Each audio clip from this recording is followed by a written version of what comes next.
Welcome to First Bite, our Detroit Lions midweek podcast brought to you by Pride of Detroit. My name is Jeremy Reisman. I am the editor-in-chief over at Pride of Detroit. You can find me at Detroit Online. And with me, as always, as my co-host for First Bite, is senior editor of Pride of Detroit. You can find him at Ryan_POD. It's Ryan Matthews. Thank you for the lovely introduction. I don't know if I'm so used to like waiting for the drop. You know what I mean? Yeah. That like I was like, oh, is it the drop? Is it the not? Is it Thursday? Question mark. I threw in a little game show pizzazz in there too. It was a little bit pizzazz. Speaking of game show pizzazz, I just noticed that like when you mentioned in the introduction that we're brought to you by Pride of Detroit, like I wish that we were brought to you by somebody else. So if you want to sponsor the podcast, you can hit up Jeremy's email. You can hit up my email.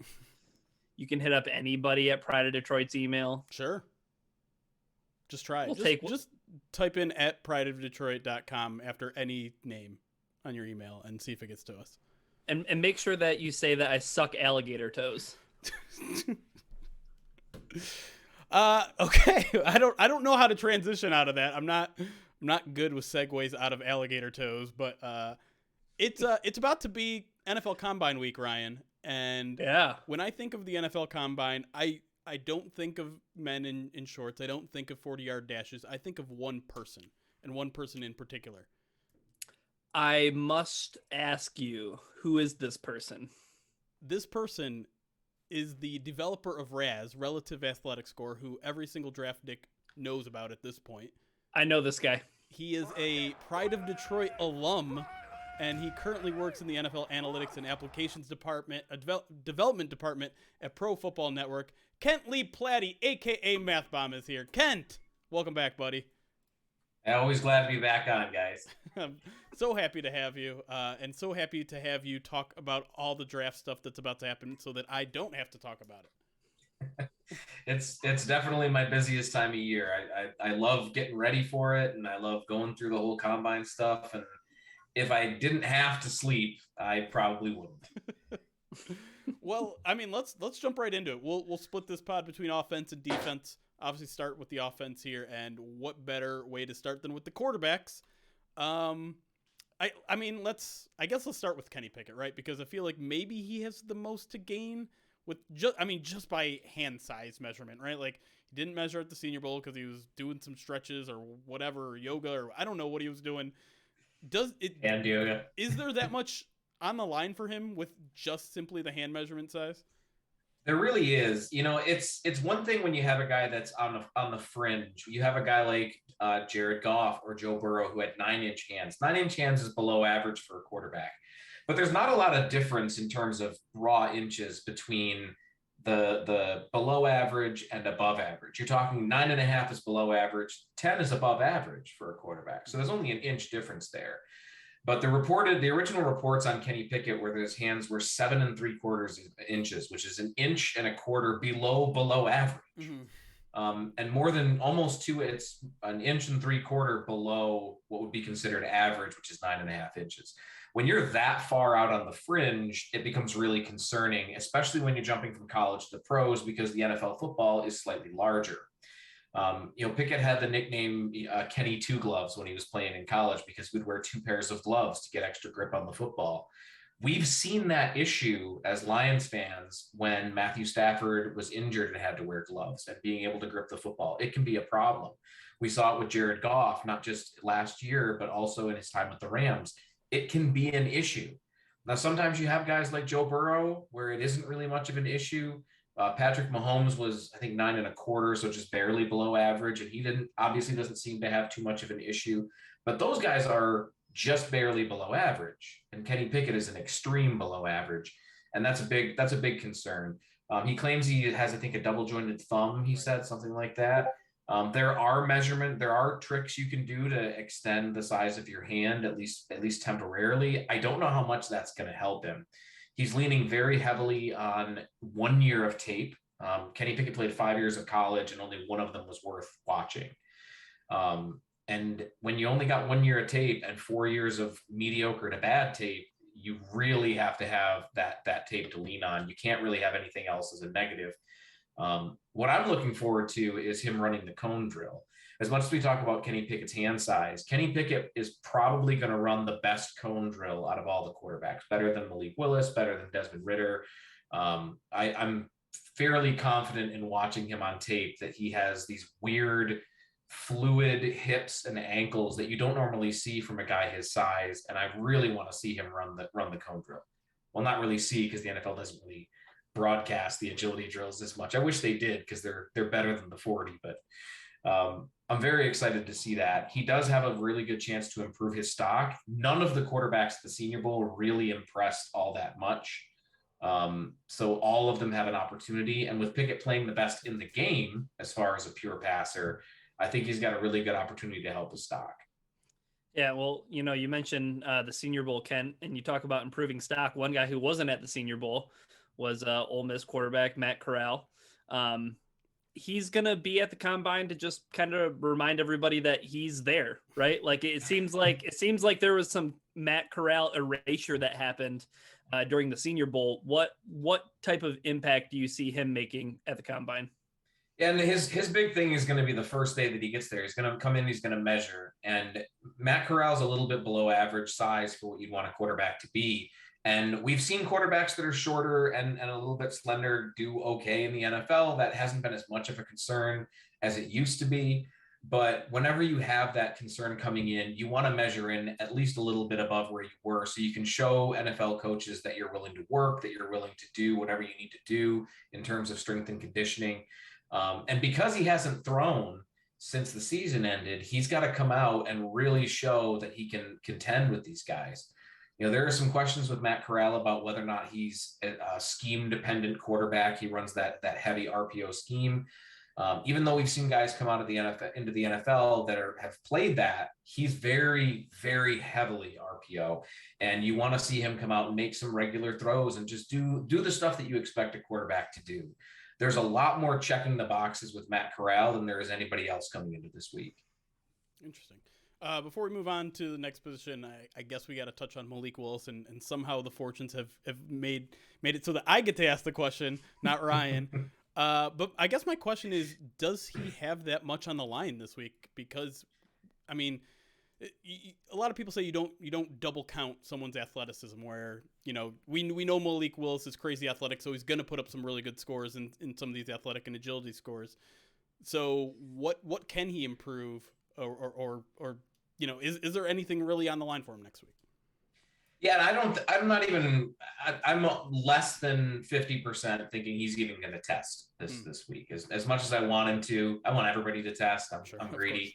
I don't think he has anything to prove. And when you're a guy that's coming in with nothing to prove, you have a better opportunity to just not do it. Yeah. And I don't feel like he's even going to test. I think he's just going to do the passing drills. I will love it if he does. But he doesn't really. I mean, coming into the passing drills at the Senior Bowl, he didn't put up the kind of performance I think he expected to. But he had the best arm there by a significant margin. And with Matt Corral showing up, and maybe whatever was up with Carson Strong at the Senior Bowl is fixed. You know, he's not going to just be the only big armed guy there. He's going to have other guys there that can show that same kind of trait. So he's going to want to do really well in those passing drills, and I think he's going to focus primarily on doing that. That's where he's going to be having things to prove and trying to show people what he can do. Well, Jeremy had the fortune of asking you a question about Malik Willis. I get the fortune of watching Jeremy squirm as I ask you about the running back class, because, you know, I don't think it's out of the realm of possibility that Brad Holmes, somebody who, you know, as Eric Schlitt mentioned in his running back combine preview, you know, he mentioned that Brad Holmes comes from Los Angeles, comes from the Rams, where they routinely took running backs in almost every draft. You know, Brad Holmes took a running back in his first draft, Jamar Jefferson in the 7th round. So I think there's an outside chance, but I think it's going to be later. I think it's going to be at a point where Jeremy is palatable with it. Who are some of your guys from rounds like 4 through 7, you know, day 3 guys that might be in the Lions wheelhouse? And I wouldn't rule out a day 2 pick for a running back. And as much as I joke about it, you guys know it's been Jeremy's a running dying. gag. It's been a running gag for years. The Lions taking a running back high every other season. It's been a joke forever. But Jamal Williams only has 1 year left in his contract. Swift only has 2, and he's been injured for a good portion of his time. I don't think it's that far of an outside possibility that they take a running back. Probably not in the first or second, probably with their 3rd round pick. So don't rule it out and don't be mad if it happens. I'll be mad if it happens at 34. At 34, I'm going to be pissed. Yeah, I would be mad there. Okay. But I'm saying don't be mad with the 3rd round pick, and you know how I feel about it. Yeah. So going into the 4th round, the day 3 guys, I can't go through the whole thing without mentioning at least one local guy. And Hassan Haskins out of Michigan is a day 3 prospect. I think the Lions are going to have their eyes on. He's got good speed. He's got good power. He's a generally good overall type of back. He's kind of a do-it-all, similar to what the Lions had in Theo Riddick back when they had originally drafted him, that they had envisioned a guy that could do anything, but maybe he's not the best at anything, but he can do whatever you want him to do. Haskins, that type of guy. One of my favorite prospects in the whole draft is Sincere McCormick out of UTSA. And not just because he's UTSA, but really good running back, takes everything that he's given to him. He's a good creator in space. I'm not sure how he's going to test. It's a pretty big week for him in that regard. It really is for all the running backs. There aren't any like super crazy athletes coming into the combine like we usually have at running back. The last guy I wanted to mention was Ezra Gray out of Alabama State. He's a really small back. He's 5'7" and about 178 pounds. He went to the HBCU combine, did a couple of tests there. He tested well for the stuff that he did. He looked really good. He's looked like he's been keeping in shape. But when you're that kind of size, you really want to show that you can do more than just be that little slot gimmick guy or maybe just a returner. Gray has really good speed, and I think if he can bulk up just a little bit more, he might have a really good opportunity to stick to an NFL roster. And real quick, I just want to say for Kent and I, Tyler Algier at 97 is something that we can both get on board with. Oh yeah, and I didn't mention him because I don't think he's a day 3 back. Some people still have him as a day 3 guy. I don't think he's a day 3 guy. I think he's a day 2 back all the way. He'll probably go higher than I want him to, because that's where I want him to go. Yeah. I have no follow-ups on running back, so let's jump to wide receiver. Wide receiver, obviously one of the bigger needs of the team. We all heard Antoine Randall L say he wants a bushel of them. But I think maybe the more interesting comment that he made, and I think maybe was corroborated by Campbell, is they kind of want that main guy, that number one that they can just trust to throw it up to and make a play. And so, not that that's particularly revelatory. We all know they need an outside receiver, but who are some of your favorite guys that fit that? Because it feels like a lot of guys at the top of the draft, they also kind of fit in that slot role. Is there any guy that's like a pure outside guy that's going to be a potential number one that might still be there at 32? Yeah, and it's a weird wide receiver class. We usually have a little bit more clarity as to who we think is going to go where, but with so many injuries, we had Mechie and Jameson Williams got hurt. We've had a lot of guys that have been ranked high that got hurt, and we're still trying to figure out where everybody is. If Drake London falls to where the Lions can pick him, or even if they traded up to get him, I would be 100% on board with picking Drake London out of USC. When I went into watching his tape, I expected him to be a jump ball specialist because that's what I had heard everybody talking about him. Oh yeah, well he's primarily the guy, the go up and get it guy. He doesn't separate very well, and all the same stuff that you hear about those types of players. And I barely saw that on tape. Not that he doesn't have the ability to do that, but I saw a guy that can run really crisp routes. I saw a guy that can make yards after the catch. I saw a guy that can take screens and make big yardage out of them. I really liked what he brought to the table, and I'm excited to see him this week. You also had on here, you had asked a question about Christian Watson on here too, but I didn't want to go away without mentioning him because I think he might be getting close to where that he's in that conversation for the 32nd or 34th overall pick. He comes from a smaller school, so you're generally not going to look at it. They're not going to pull in all these great experience, all these great corners he played against. But during Senior Bowl practices, Christian Watson was one of the only guys that didn't have many bad reps. Yeah. Even when it was full on raining and downpouring, he caught every pass thrown his way. He runs pretty good routes for a guy his size, not the best. He's got a little bit of developing to do there yet. I've heard nothing but praise about his athleticism. And I know some folks that are closer to the program that have spoken about even higher than that. They expect him to just destroy the combine. And yeah, you take it with a grain of salt whenever people are talking about their own schools, but I am excited to see how he tests. And if he does test well and does well in the drills, I don't think we can ignore him as a potential late first, early second round pick anymore. And there are a lot of names, Kent, like you said, because it seems like the wide receiver class is having a hard time separating itself from one another. So I think that we've seen so many mock drafts really put a receiver at 32 or 34 because there are so many of them. And do you see any of those guys that pop up at 32 or 34 that you're not really that high on, that you wouldn't be all that thrilled with if the Lions made wide receiver their choice at 32 or 34? Yeah, and I put Traylon Burks on there as well, because I also want to consider if the Lions do manage to trade out of 2 somehow and they end up a little bit lower and they take a wide receiver with their first pick. And I think that Traylon Burks would be the guy that's in that conversation earlier in the first round. I'm not as high on Traylon Burks as a lot of other people are. You'd think I should be. You got a guy that's over 6'3" and about 250, 220, and supposedly some superb athlete. I bet he's going to test well. I have no doubts about his testing.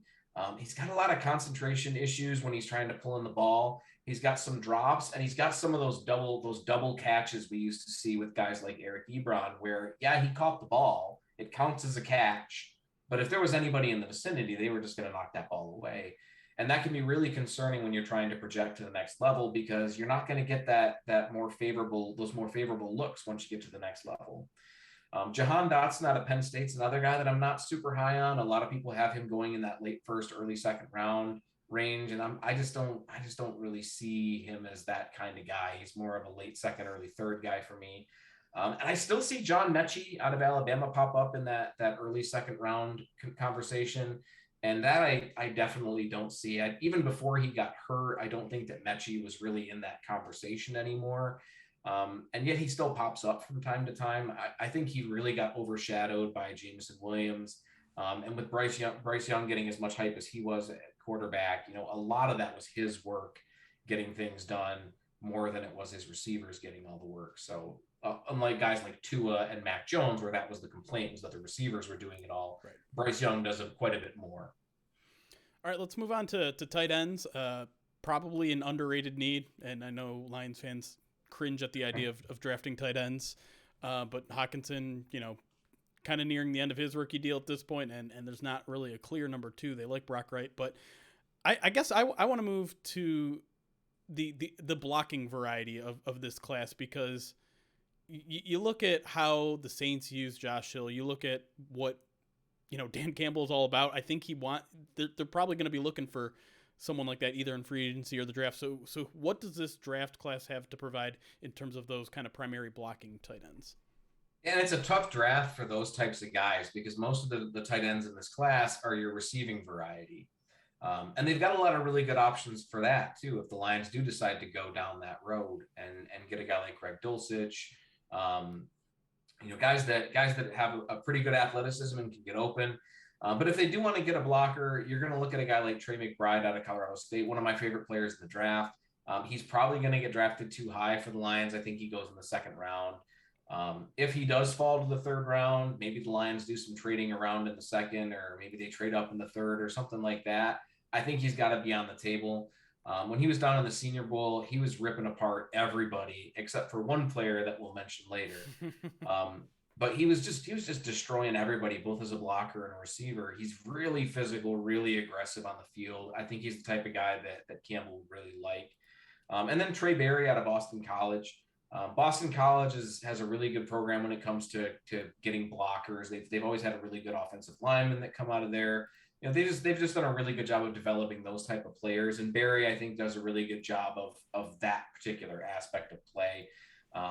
Charlie Kohler is another guy that you're probably going to hear thrown around a lot. I'm not high on Charlie Kohler. I don't think he's going to test very well either. I'm pretty sure he's one of PFF's highest rated guys this year.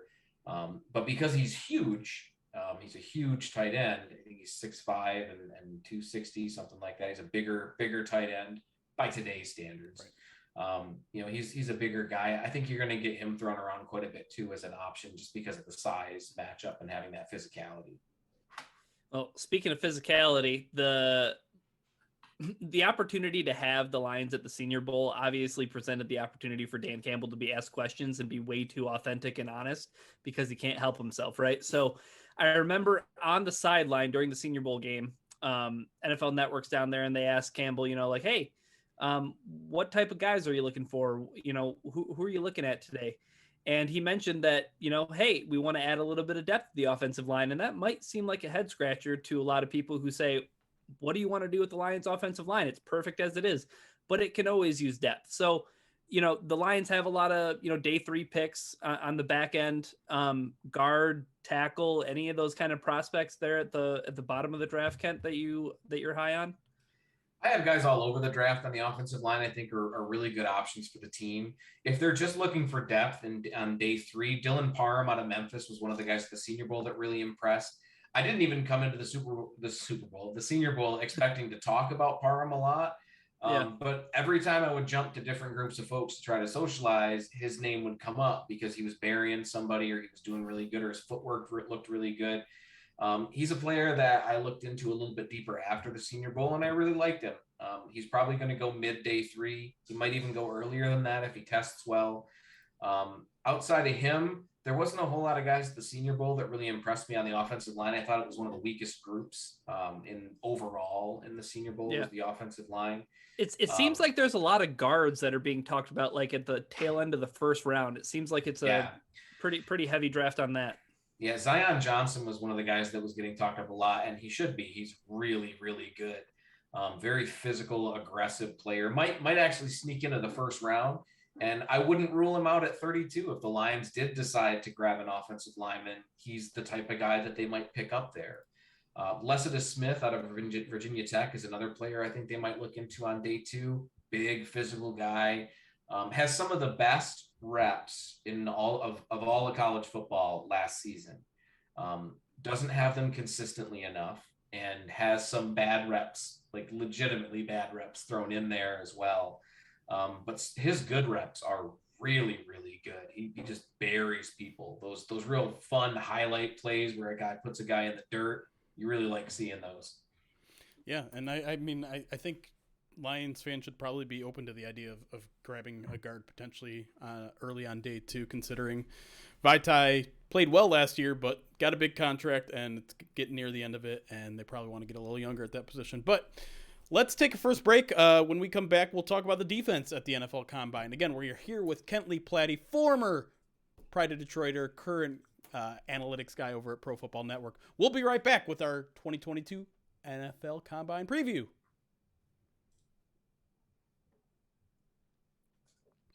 All right, we made it to break. Whew. What do we get? What do we get? I don't know. What do we get, chat? Let me catch up on a couple alerts during our first segment. Lions 1910 with the 16-month subscribe to the channel says, Ryan sucks alligator toes? ? Yeah. Hell yeah, brother. Do you want to explain the origin of that? The email that you got? The only thing I'll say is that, like, if you ever have so much like angst and hate in your heart before you even turn on the coffee maker in the morning, like, just reassess. Like, reassess, man. Like, don't be sending emails like that before 9 a.m. Like, that's on a Saturday. Like, that's unacceptable. Here's the weird that thing. Was the thing that I was most offended by, was that it was so early on a Saturday morning. And I'm like, this is an open thread. Like, suck my ass, dude. Here's the thing. I get people emailing like newspaper guys, right? They don't have comment sections on their articles. They probably don't. They're reading the newspaper, so they probably don't have a Twitter account. But like, I don't know. If you're reading Pride of Detroit, just if you want to be a dick in our comment section. Why? Go on. Yeah. It takes so many extra steps to find your email on our website and then email you. And then go send me an email. I agree 100%. Just go in the comments. You're going to get a much more instantaneous response. Like, you're immediately going to be immersed in the garbage. So, like, just go do it. Sure. Plus, you can ignore it because when's the last time you ever commented on Pride of Detroit? Literally the other day. Oh. Was it also about sucking alligator toes? Close. It was. It was correcting somebody who had like a fact wrong. So pretty much. I approve. Quick shout out to questionable teas, right, Jeremy? Yes. Like we are real journalism. Yeah, we are fact checkers. We are real journalism. No question about it.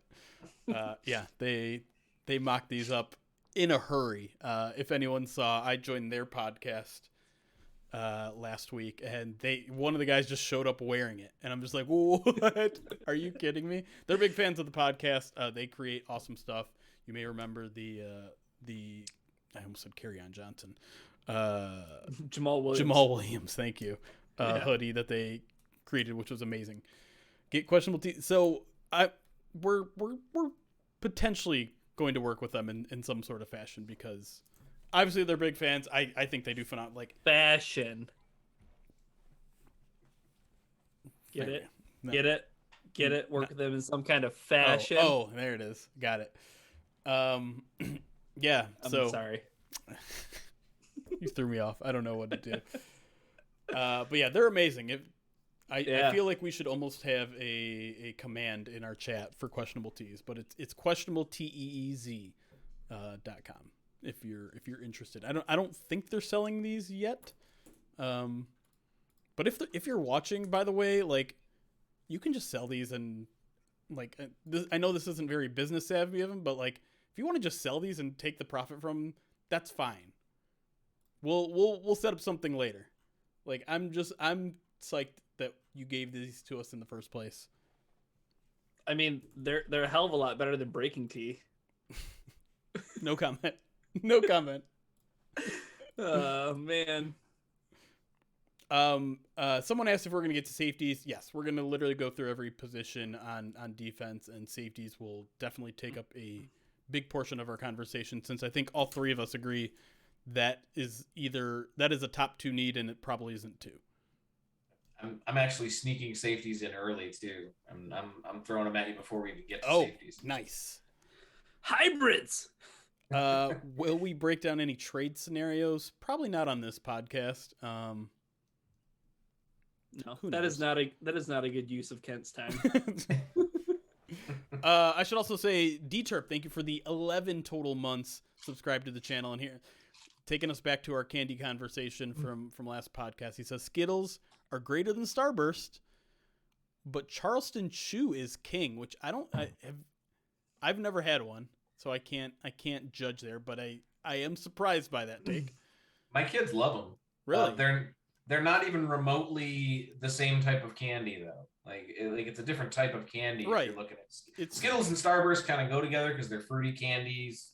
Charleston Chew is chocolate and vanilla, and I'm not so sure that I didn't even know what flavor. It's like it's a taffy-ish thing, right? Yeah. Ryan, you feel like you're very upset right now. Yeah, Charleston Chew, huh? Yeah. See, I'll get you one with your copy of Great Gatsby. Like, but he also asked, "What's your candy of choice?" $1, man. Do you have a candy of choice, Kent? Yeah, I like sour and sweet stuff. So I like Trolley's berry worms. You can get. I like those a lot. Sour gummy worms. I'll just grab them and they'll take me the whole day or two to eat them and just sit them on the side. And I like stuff that's sour and sweet. I was really hoping that you weren't going to say Charleston Chew. I mean, he's got the old timey look too, right? Like, yeah. No, it's different. I look like I should like Neckos. That's what I look like. Oh God, Neckos. No one likes those, gosh. Right? Like they're like my stepdad does. He's 72 or something like that. Yeah, that checks. Yeah. I was gonna say like they're like old people Smarties. I would much rather have Smarties than Neckos. I would much rather have Starburst and Skittles. I'm still pissed that we're having this discourse. I don't know. I think it's so. One candy that I did leave out was the Albanese gummy bears. Like those. God, yeah. Mm-hmm. They'll ruin every other kind of gummy bear for you.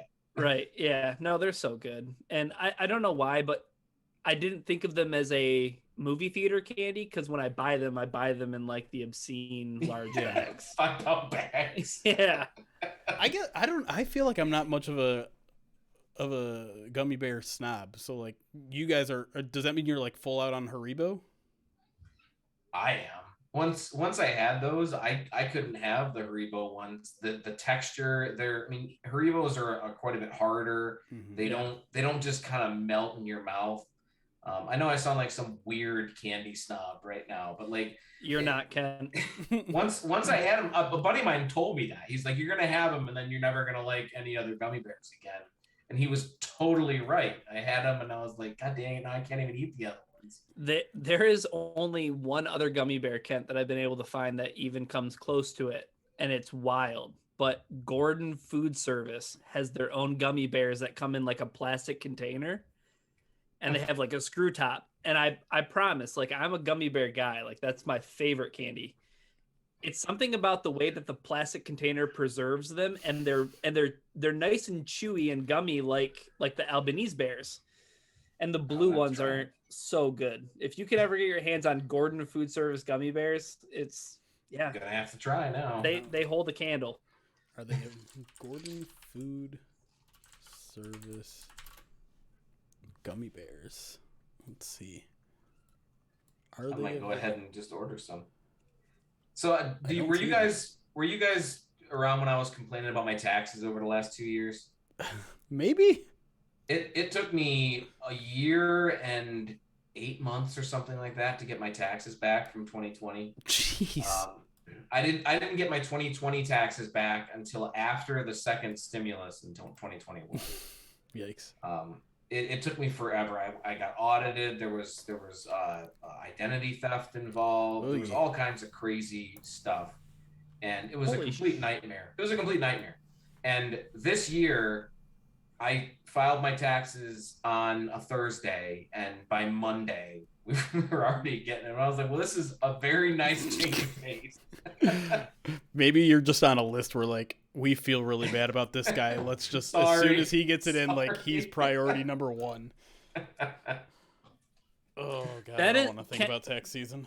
Kent, that's my biggest fear is like being audited. Mm-hmm. Like Amanda and I literally did our taxes last night, and she was like, "Why do you want to pay an extra $50 for like audit representation?" I was like, "Because my God, no." It was awful.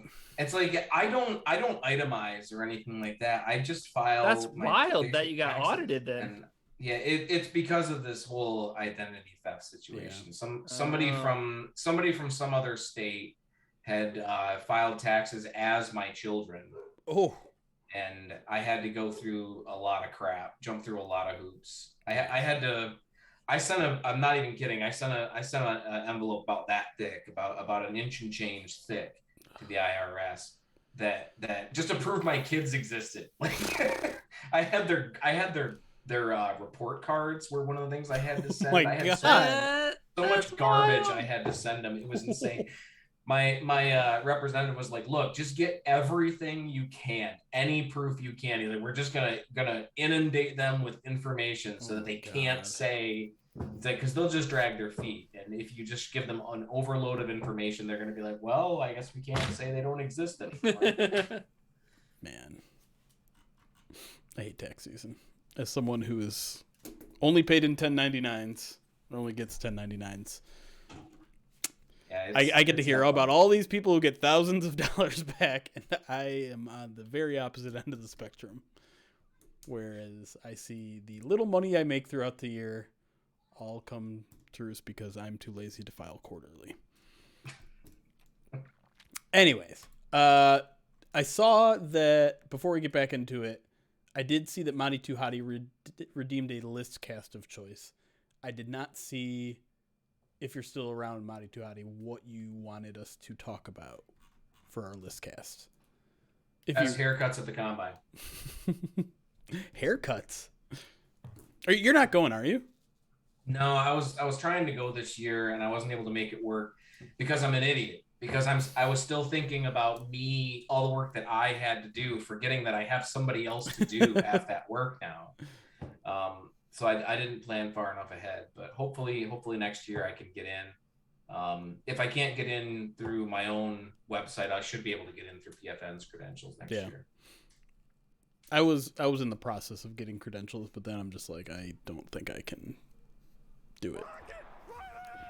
It's tough to actually go, because I enter a good deal of my traffic is from the actual combine days, right?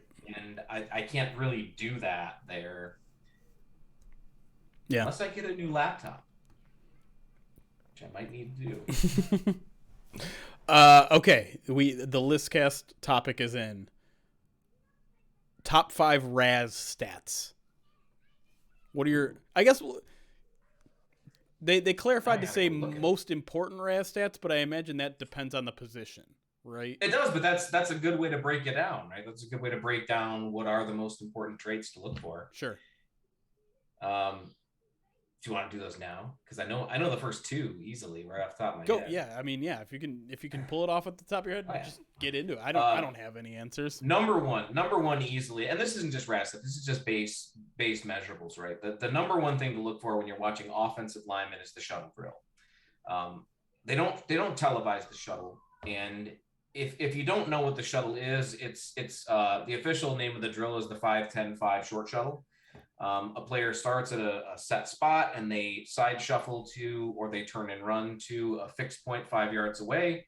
They touch a line, they run 10 yards to the other side, they touch a line, and they run 5 yards back to the middle, and they're done. It's a very simple short drill. But the short shuttle has had a huge correlation to NFL success, regardless of draft position. So even players drafted in the 5th, 6th, 7th round who have very good short shuttle drills have found NFL success at a fairly high rate. So easily the number one single metric that you look for that has shown a high correlation to success. Number 2, you're going to hear at the combine, especially this year with all the ridiculous edge rushers that we have, which is a sub-7 3-cone. Any edge rusher that hits sub-7 seconds in the 3-cone, that's a really good sign. They tend to get drafted higher. They tend to have more success in the NFL. They tend to get more opportunities faster, not just as a starter, but as a role player. Teams like those guys that can bend around the edge, and that's the drill that shows whether or not they're capable of doing that.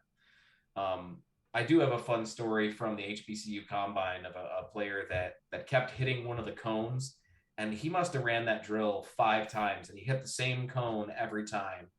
And then the last time he didn't, and everybody cheered. They were all happy he made it around it this time. And he runs around the cone on the other side. And as he's coming back, he straight up punts that cone, just kicked it. So he didn't get a time, and it was hilarious. But at least he did what he was supposed to do. Right. The third one, and this is kind of a weird one that you probably wouldn't expect, but the cone time for quarterbacks. I mentioned it with Kenny Pickett earlier, but NFL testing metrics, all this stuff that we do for RAS, even there's a direct correlation. I can show mathematically that testing matters for quarterbacks, both for success metrics and for draft and draft position. Yeah. I also don't think that matters. Not every correlation is meaningful. Sometimes it's just a coincidence. And I think with this, it's just the case of the best quarterbacks tend to also be multi-sport athletes or guys that do a lot of other things. They tend to test fairly well. But one drill that has shown up time and time again, even for guys that test poorly, is the 3-cone. And I always love to pull out the good old standby, which is Tom Brady. Everybody dogged on Tom Brady for how bad of a combine he had. But you know what he didn't have? A bad cone time. Tom Brady had a great cone time for his time. And it's still an above average one today. He still would have counted as an above average cone time today. So that's something to look out for. And I don't know if that's has something to do with maneuvering around the pocket or the actual physical attributes of moving from side to side, rolling out. There's a lot of transferable skills in the 3-cone that you can see with a quarterback. I don't know how all that translates, but I do know that it shows up enough that it's notable. So we're going 5. Let me think. What would be a 4? 4 would be tight ends and everything. Tight ends got to be athletic. Yeah. Well, they do so much, right? Yeah. So using my own metric, Raz, there has never been a tight end drafted in the first round that had a below average Raz. It's never happened. 36 drafts, not one. There's only been a couple below 8, the top 20%. And 2 of them were Lions draft picks. Brandon Pettigrew and Eric Ebron both were below 8. There haven't been a lot. And when you look at the most successful tight ends in the NFL, they are generally the best athletes. Your Kelce's, your Kittles. The only ones that weren't recently were Zach Ertz and Ravens guy, Mark Andrews. Mark Andrews, thank you. Neither of them tested poorly. Yeah. They just didn't test all the way up in that elite range like everybody else has. Jimmy Graham, Rob Gronkowski, even TJ Hawkinson, Noah Fant, of course, Pitts that was just drafted. All these guys are ridiculously superb athletes, both in speed and explosiveness. Those are the big ones. And then agility as probably a third. You want your tight ends to be super athletes whenever you can. And then the last one I'll throw in there is pass rushers, and the same thing. It's pretty much the same story for pass rushers. You want your pass rushers to be the best kind of athletes that you can get. We do have cases of guys that didn't test well who still go on to do well in the NFL. In general, those guys are hybrid players, guys that are 290, 300 pound, 3-4 defensive ends who just wreck shop. In the backfield, but that's not the same. They're not going to be bending around the edge and stuff. They're winning through length and strength, and using that speed to power that we always talk about. So they don't necessarily test that well, but generally pass rushers test really, really well, and almost all of the best ones were the best testers. So that's a pretty solid 5, I think. That was great. Hopefully that's satisfactory. I feel like that should have been part of the actual podcast. Hold on. I'm going to check on my dog really quick because he is freaking out over something. But talk with the chat. Chat, ask some questions or something. All right. Yeah, for sure. Let me pull up chat because I did not have them pulled up. You know what, Kent? I'm going to hijack this opportunity to talk to chat for an opportunity to talk to you. Sure.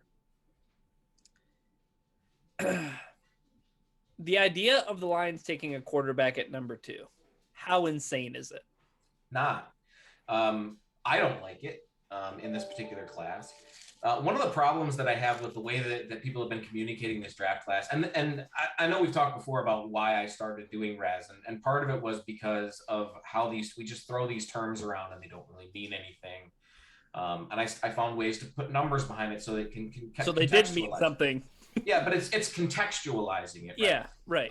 For the quarterback class, it's the same type of thing because we talk about this as if it's a bad draft class, and I don't think this is a bad draft class in that this isn't a bunch of crappy quarterbacks that we're trotting out there. There are some legitimately bad quarterbacks. We're not going to talk about them because there's nothing to talk about. But these guys that are coming out here, they aren't bad quarterbacks. The problem is this is a very risky quarterback class, very high risk. You have guys like Malik Willis, who's coming from a smaller school, doesn't have as much experience against pro-style defenses, doesn't have as much experience reading defenses just because of the type of offense that he was running. He can read defenses, and I've seen him many times read through 1, 2, 3 different reads on a play, and he does so pretty well. He just doesn't do it very often, which is where the risk comes in. That's Kenny Pickett, projection, right? Yep. Yeah. Yeah, you have Kenny Pickett and his hand size, whether or not that can come in, plus the fact that he's only had one good year and the rest of his years were pretty mediocre. Sam Howell came into the year really well thought of, and then he bombed out the beginning of the year. And he bombed out so bad in the beginning of the year that even though he had a fantastic middle to end of the season, he was never able to quite regain that ground that he had lost from the beginning of the year.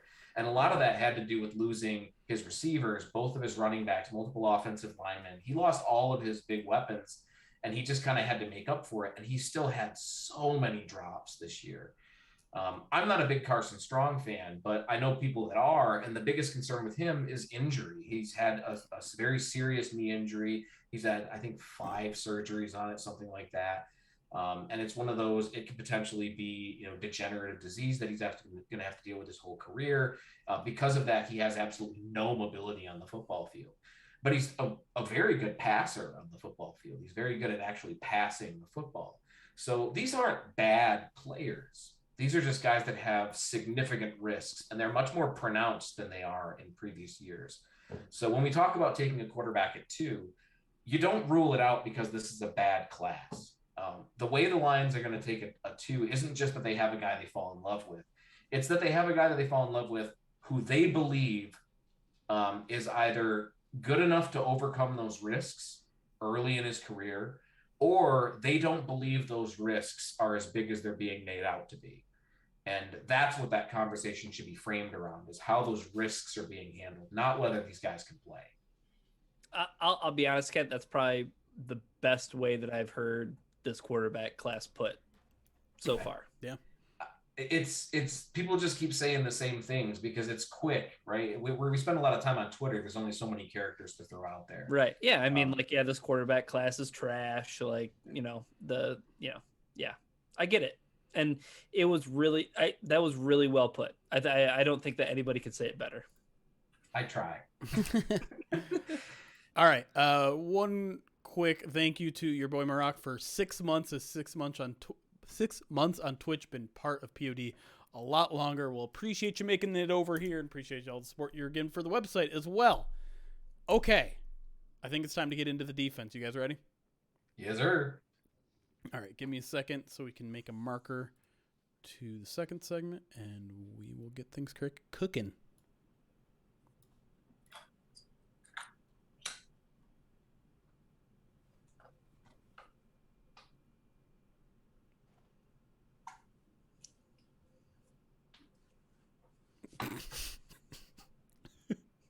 I lost my hat. Just taking my pills, forgot I had my hat on.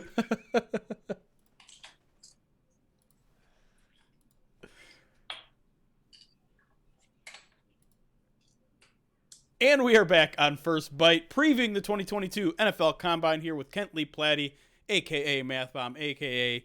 the Raz Creator, the Raz God. I don't know. Do you have any other nicknames that I'm missing? No, but I still can't get over the fact that I had one guy who's followed me for a very long time who eventually started calling me Matt because he would call me by my name and then he started calling me Math Bomb and then he just started calling me Math and then eventually that became Matt. And I was like, you know that my name is not and has never been Matt, right?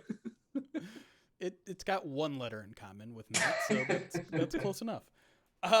Let's talk defense. Let's talk edge defenders. We got to start with the top 2. For whatever reason, it seems like Kayvon Thibodeau's stock is falling because of very vague criticisms of his, I don't know. His want. His dubious logic. But I do imagine that, and this is something we haven't talked about yet, I do imagine the interview process at the Combine is going to be big for both these guys as it is for everybody. But I guess when we're talking about on the field stuff, is there anything that either of these two guys can do to separate from each other? No, but what I do like is that we have a really strong edge class. And I mentioned it with Malik Willis and guys like that who don't necessarily even have to test because they don't really have anything to prove. I don't think that's the case with Thibodeau and Hutchinson. Hutchinson is coming in with inexplicably has questions about his athleticism. It blows my mind. This is a question. But that's still a common refrain. People keep saying, we don't know that he's got the athletic traits to match up with how he plays on the field. Spoilers, he does. Even if you account for Michigan stopwatches, he has a lot of athletic traits. He's athletic. Thibodeau is a great athlete too. And because he's trying to fight now to get that pick, he's probably going to test because they're going to try to outshine each other. And they've got guys nipping on their heels. They've got guys that have been doing really well throughout the process. And this is a very, very strong edge class. So I do believe that they both have a lot to prove. And I can guarantee you, just knowing what we know about Hutchinson, he's probably going to do everything because he's always got something to prove to himself, it seems like. He actually told us. He told us on the podcast he plans to do everything. We talked to Aiden Hutchinson, Ryan. We did. And yeah. Thibodeau, I would expect to do the same thing because of that, because he's got to show that all these questions about his motivation and that type of stuff are bunk. Oregon has a very different scheme than a team like Michigan does, and they don't use their players the same. They have always played where guys take time off the field because this is how they play. And that's not Thibodeau taking plays off. You watch him when he's on the field, and not only is he an absolute monster, but teams have to account for him when he's on the field, to the point where some of the teams that played against Oregon legitimately did change the plays that they were calling whenever he had to get off the field for some reason. Whenever they pulled him off the field, they changed the plays they were calling. They were like, okay, he's gone. We can do something else now. We actually have an opportunity. There's not a lot of guys that change the game when they're on the football field as much as Kayvon Thibodeau has. Well, Kent, you mentioned some of those guys that might be nipping at Aiden Hutchinson and Kayvon Thibodeau's heels. I know you have a few guys listed here, and I'm going to throw a quick curveball at you because it's somebody who Dane Brugler from The Athletic is really high on. Trayvon Walker from Georgia. Do you see him as being a guy that's putting himself in that conversation for higher than just late day one? I don't personally believe he is, but I know a lot of the people that I talked to have said the very same thing, and they've been talking up Trayvon Walker for a while. He's a little bit more of a not so much a tweener, but he's not a true edge guy in the same way that Thibodeau and Hutchinson are. He does some work on the interior too. He does a lot of stuff. He's much more like a Zadarius Smith type of player, where he's not necessarily going to bend around the edge every play, but he can still impact both the run and the pass effectively on the edge. He's not a guy that you're like, oh, you got to swing it inside. He's very disruptive. He's probably going to test really well. He's very impressive as a player, and he's just another piece to this ridiculous draft class. Yeah. So tell us some more about some of the guys that you have that can really benefit and separate themselves at the combine. So I didn't put him on here, but George Karlaftis out of Purdue has been a big name throughout this whole period. He's also had some questions about his athleticism. He was on the freaks list, just like Hutchinson was. But unlike Hutchinson, I think some of those potential athletic limitations do show up with Karlaftis, where they don't with Hutchinson. Not necessarily being slow, but not being fast. Not necessarily being unagile, but maybe not having the best bend. He might not have those top end traits you're looking for, even if he's passable. If he can go out and show that he's got those athletic traits, though, there isn't a single pound for pound stronger player in the draft class. And you're usually not saying that about a big guy. You're usually saying pound for pound about some small guy who bullies people around. When you got a guy that's 270, 280 pounds like Karlaftis is, he beats everyone with strength. He tears people up. I also listed David Ojabo out of Michigan. David Ojabo, I've even seen people list him above Hutchinson. I am nowhere near putting him on that same level. But there is a really big reason why Hutchinson was as successful as he was this year. Not just his own traits and his motor and his athleticism, but teams couldn't double team him. They had Ojabo on the other side they had to account for every play. And if they didn't account for one of them, the other one was going to make them pay. Really talented edges on both sides of that Michigan defensive front. And both of these guys should have good combines and potentially push their way up boards. Myjai Sanders out of Cincinnati, I added because he was really lean at the Senior Bowl. And I really worry about where that's going to put him if he comes into the combine and he's not, say, 250 and above. I think he was like 242 or something like that at the Senior Bowl. Really lean for an edge rusher.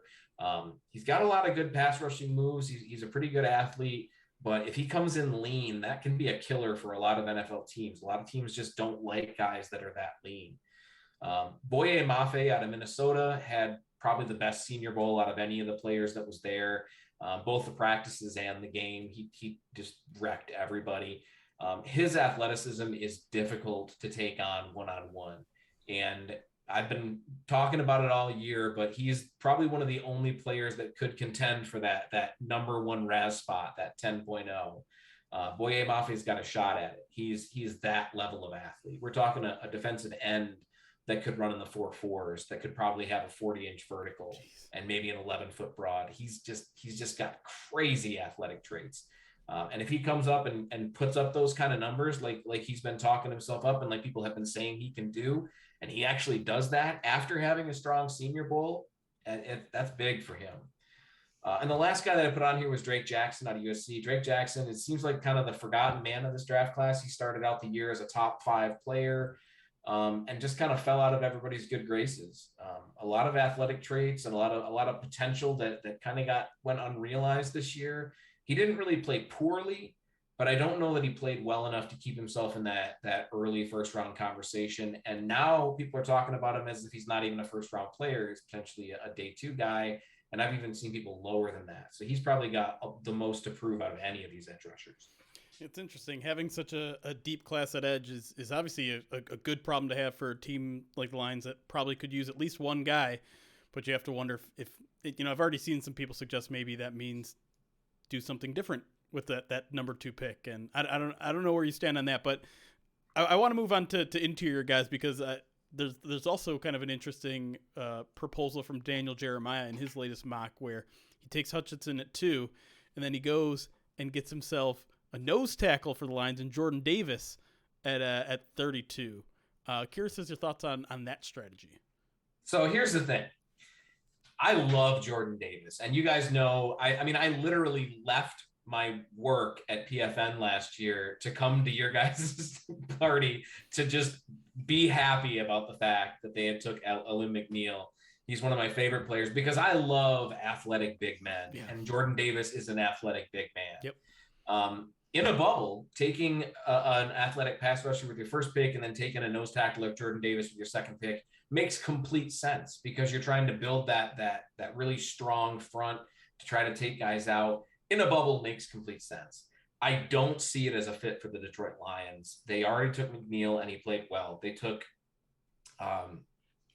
Onwuzurike last year and he kind of struggled a little bit, but they've already invested several high picks on defensive tackle. Taking the 3rd doesn't really make a lot of practical sense. And Jordan Davis isn't a guy that you can play inside and outside. You're not going to push him to edge ever. In any never there's just or whatever. Yeah, he's just a big boy. You're not going to do that. So in a bubble, I love the player a lot. I love the concept a lot. I don't love it for the Lions based on what they have. Well, sticking at the defensive tackle position, Perrian Winfrey, also a guy who just had a tremendous Senior Bowl, was named, I think, the MVP of the Senior Bowl and was destroying people left and right during practice. I watched right beside you as he did that. Yeah. So I'm curious, you mentioned would you say Mafe? Yeah. Kind of had a dominating Senior Bowl and could potentially continue.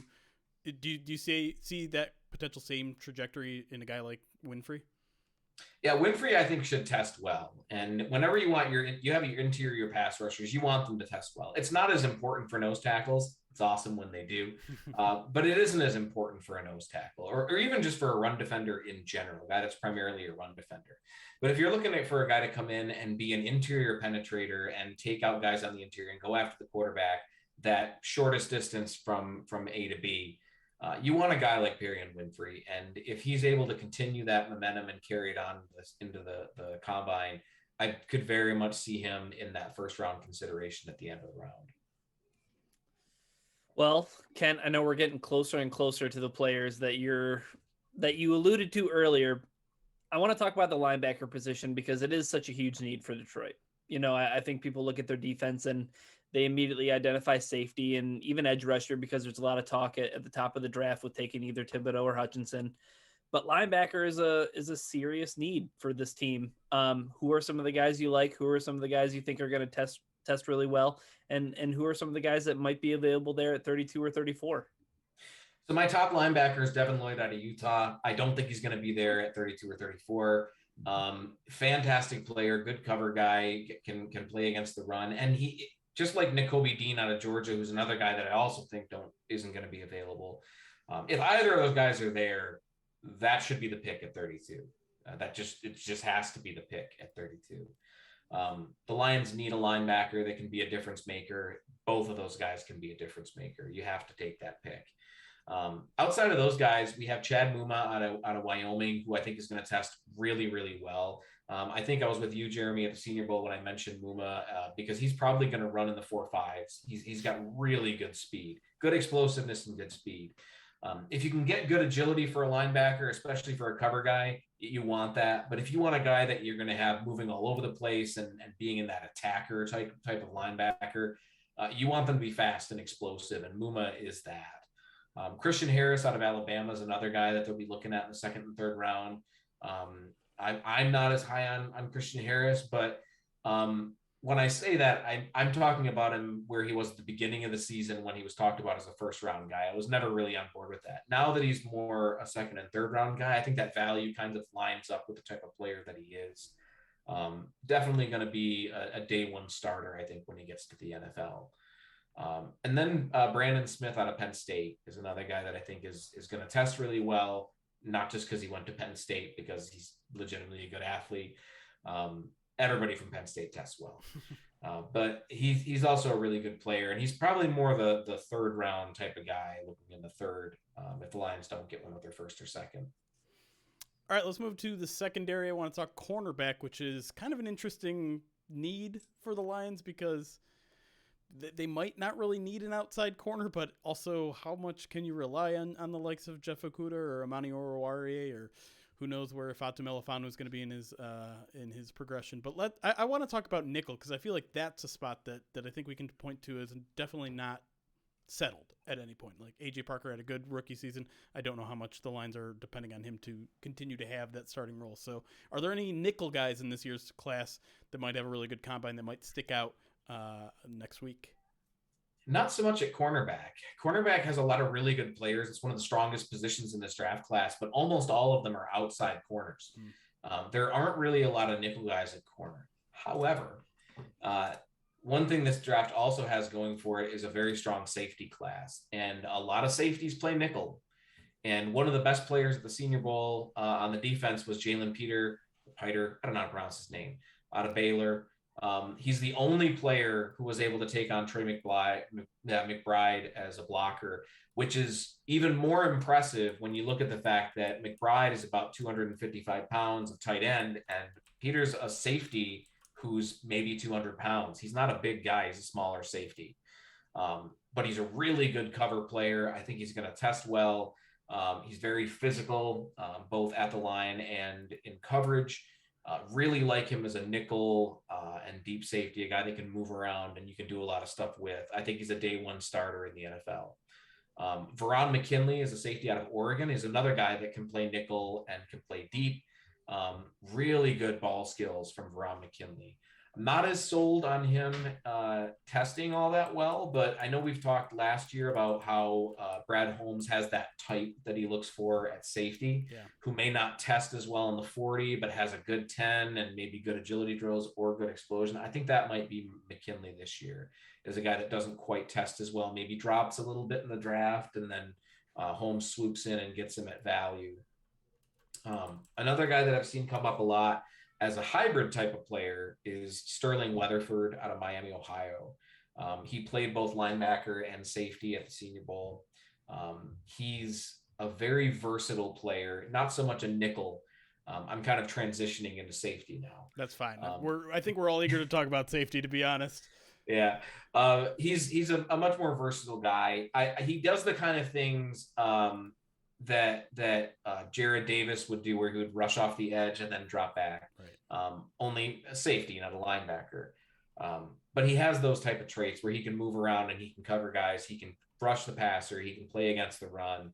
I don't know where his upside is as a starter, but as a guy that you can immediately plug into a defense and find a use for, he's got to be one of those guys that you're really looking into.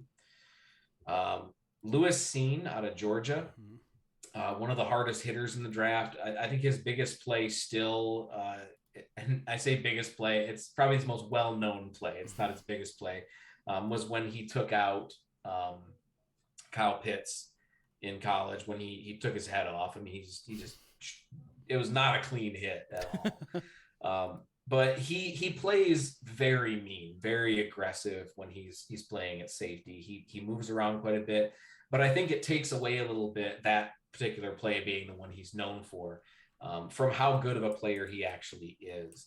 He came into the year as a potential early day 3 guy, and he's done nothing but move up draft boards to the point where a lot of people are putting him in the first round now. I think he's going to test really well. The interviews are probably going to be a bigger thing for him because he has that reputation of maybe being a dirtier player. Again, I don't think that that's a worthwhile critique in his game. I think generally he's just very physical. We've also got Yusuf Corker out of Kentucky, is a potential sleeper in the class. We have him at PFN ranked around 130, which is like the 4th or 5th round. Most people I've seen have him a little bit lower than that, but I think he's a really good player who can probably find a role in an NFL defense very early in the season, maybe not as a starter, but as a third safety and kind of work his way into a defense that way. And the last guy, not even the last guy, still have 2 more. Daxton Hill out of Michigan is going to destroy the combine. If it wasn't for Jeremy Chin just obliterating all of the drills at the combine, I would say that Daxton Hill has a really good shot at getting that number 10 RAS spot. But he should contend at least. He's a ridiculous athlete. He's going to jump out the gym. He's going to run really, really well. And all he had to do this year was prove that he was able to put some of that together. And he did way more than that for Michigan this year. He showed that he was a very good player, that he was able to develop. He was able to look at all of the things he had been doing wrong the previous season and improve upon them. He got a lot better both against the run and against the pass. Very impressive player. He's in play at 32. I don't know that he even makes it to 32. But if he does, that's a guy that's in play there. Also in play there is Jaquan Brisker, another Penn State guy. So, of course, he's going to test well. That's just how they do. But he's also a legitimate player. His physical traits just pop when you're watching him play. I mean, you see that speed, you see that explosive, you see that start-stop whenever the ball moves, when a player makes a cut. Very instinctive player, a lot of really good traits to watch with Brisker. We have him rated in the 1st round. I think he might go there, but I think the highest I see him going is 32 to the Lions. I'm not as big on him as a 1st round guy, but if he does, I know a team that needs a safety. Yep. That's right. I got one question about the safety class, Kent, and it's the guy that we haven't talked about. It's Kyle Hamilton. I know that he's a name that gets talked about an awful lot because he's one of the few blue chip prospects I think that a lot of people see in this draft. But I kind of just want to know, like, I mean, you just literally listed off all these names of all these safeties and how deep this class is. Like, how big is the drop off in between like a Hamilton and the next group of guys in the next tier versus the gap that exists between Hutchinson and, I guess, put Hutchinson and Thibodeau in the same tier and the difference between that? Do you get what I'm saying? Yeah. So it's a significant drop off for the edge rushers between Hutchinson and Thibodeau, and then your Karlaftis, Sanders, Ojabo, and those guys. It's a pretty big drop off. It's a much more significant drop, even with this being a strong safety class. It's a much more significant drop off from a guy like Hamilton to guys like Hill and Brisker. And that I've just sat here singing the praises of both Hill and right. Brisker. Yeah. Hamilton is a difference maker on a defense. There's a reason that you're talking about a safety in the top 5. There's a reason that this guy has been mocked to the Lions at 2nd overall over pass rushers that they desperately need. Safeties don't usually have that kind of impact on the game. And this isn't necessarily a positional value question. It's just the safety isn't there to make plays immediately. That's just not what their job is. Their job doesn't entail them making a difference immediately because they're so far off the ball. Right. So a guy like Hamilton, who can make a difference immediately when he's on the ball, when he's on the line, who can cover tight ends and completely erase them from the field, who can get that ball and turn it over when the team needs it. You know, this is a guy who can do all of those things, who can be that difference maker on defense. He changes some of the looks that you can give an opposing team when you have somebody like Hamilton with that kind of range and that kind of explosiveness. Because if you have him covering the left side of the field, that doesn't mean that that's where he's going to be once that ball is snapped. That doesn't mean that he's going to cover somebody in that zone or even cover man on that side. I've seen plays where the running back is offset to the left of the quarterback and he's deep right. And he still covers the running back man in a wheel and gets to him before the ball's away. That kind of range doesn't exist for most players. It's just not a common trait to see. And that's why he's being talked up the way that he is. We're talking about a guy that has the level of ability that Eric Berry had when he first came out.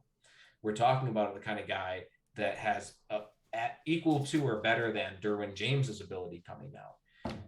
He's a very well thought of prospect, and basing on the numbers that we had previously, he should test extremely well.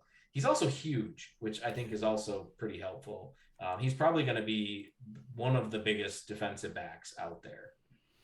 I'm going to hold your feet to the fire here, Kent. Would you be okay if you went 2? I would be okay with the team picking him. I would be okay with the Lions getting him. It isn't the pick I would make, but I would be okay with the pick. I'll take that. Fair enough. That's Kent Lee Platte at MathBomb on Twitter. Kent, woo! I could talk to you for another hour about the draft, which that should be a big compliment because I don't like talking about the draft. If you aren't following him already, you absolutely have to during Combine Week. You really have to all 51 other weeks as well. But Kent, good luck next week. I know it's going to be a busy time, a year for you, and appreciate you making some time for us. Oh, always going to make time for you guys. Appreciate it. Plug your shiz, man. Hopefully we got some picks that I can jump over and party with you guys for, just like we did last year. You guys can find me, of course, as mentioned, on Twitter at MathBomb. You can also check out my website, raz.football. I have somebody helping me this year, so you can actually not only just go and look up your favorite players on the website and look at where their testing was for the last 36 years. You can also compare one player to another. You can compare guys side by side. You can pull up a player that you like and run a hypothetical. What if this guy was a little bit taller? What would his score be if he ran a little bit faster? Maybe a guy had a better pro day than he had at his combine. You're like, what would he look like with his combine numbers? You can do all that stuff now directly on the site for any player. There's over 21,000 players currently in the database. It's probably going to be over 23, maybe even 24 by the end of the 2022 draft class. Very excited for this one. It's a huge draft class. You can also find me at Pro Football Network. I occasionally write for them. Most of the time I'm doing application development. You can try the Pro Football Network mock draft simulator at profootballnetwork.com/mock draft. Everything's free. Feel free to rip apart our rankings. We change our rankings once a week, at least, sometimes twice a week. So if the rankings are wrong, or you think this guy will never fall out of the first round, we've still got about 50 guys that aren't falling out of the first round this year. You can hit me up on Twitter and let me know. We do base those rankings on a number of analysts and the amount of work that they put in on scouting these players. And then I get to listen in for some reason. We've got a lot of talented people and me. But we also take in fan feedback. We're not just going to change a guy because you say, but it's always good to have somebody saying, hey, this guy's really good. Enough people say it, we've got to take notice. So go run some mock drafts and let me know what you come up with. Go run some mock tests on raz.football and tell me what you come up with. Hit me up on Twitter at MathBomb. And I hope you guys have a fantastic day.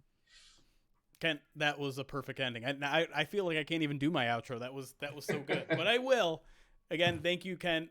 Thank you, Ryan, for joining us. Thank you all for listening. It's chaos. Be kind.